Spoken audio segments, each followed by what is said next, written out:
DSC 2024 నోటిఫికేషన్లో SGT పోస్టులకు BEd అభ్యర్థులను అనుమతించడాన్ని హైకోర్టు ప్రాథమికంగా తప్పుపట్టింది. ఎస్జిటి పోస్టులకు బీఎడ్ అభ్యర్థుల్ని అనుమతించడంపై అద్దంకి వాసి బొల్లా సురేష్ మరికొందరు దాఖలు చేసిన పిటిషన్లపై హైకోర్టు విచారణ జరిపింది.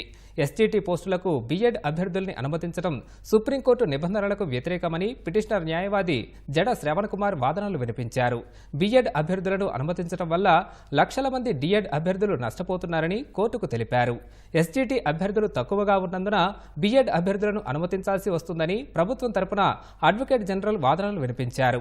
అర్హత సాధించిన బీఎడ్ అభ్యర్థులు 2 సంవత్సరాల బ్రిడ్జి కోర్సు చేసిన తర్వాతే తరగతుల గదిలోకి అనుమతిస్తామన్నారు.